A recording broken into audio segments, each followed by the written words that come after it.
Medtem ko sirski režim krepi napade na vzhodno Guto in jo želi razbiti na pol, da bi tako lažje pregnal upornike, so prebivalci omenjene enklave v vse večji stiski. Vsakodnevno obstreljevanje najtežje prenašajo otroci in starejši.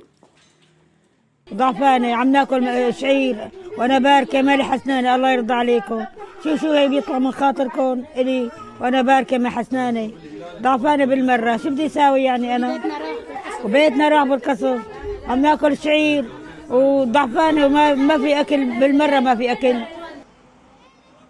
Kljub nekajurnem humanitarnem premirju, ki ga je pred dobrim tednom uvedla Rusija, humanitarne organizacije svojega dela ne morejo opravljati. Civilisti, ki so ujeti v mestu, tako zaman čakajo na nujno potrebno humanitarno pomoč.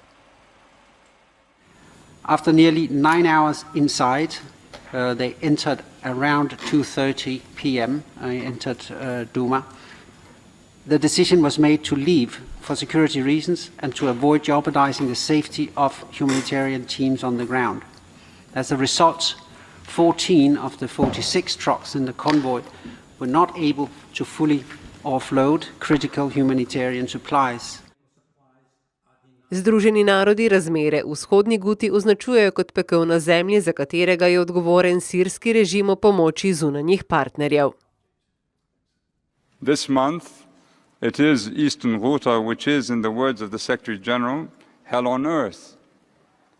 Next month, or the month after, it will be somewhere else where people face an apocalypse.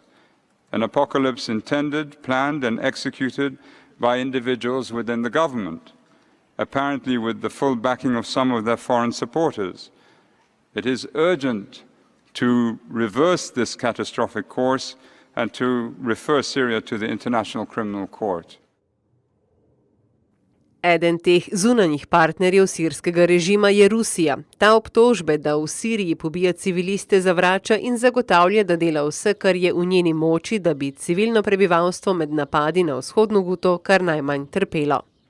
Возвращающимся конвоем нам удалось вывести 13 мирных жителей, в том числе 5 детей.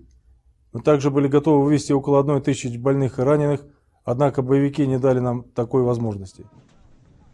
Smrtne žrtve med civilisti naj bi bile posledice dejstva, da uporniki civilno prebivalstvo uporabljajo za živi ščit. Старики, женщины и дети насильно удерживаются в заложниках и используются в качестве живого щита. По этой причине на сегодняшний день по гуманитарному коридору Мухаям Аль-Вафидин из Восточной Гуты удалось выйти лишь 17 жителям. Napadi na vzhodno Guto sicer trajajo že 2 tedna. Gre za eno najintenzivnejših operacij v vojni, ki se preveša že v svoje 8. leto. Sirski observatorij za človekove pravice ocenjuje, da je v bombardiranju enklave doslej umrlo najmanj 800 ljudi.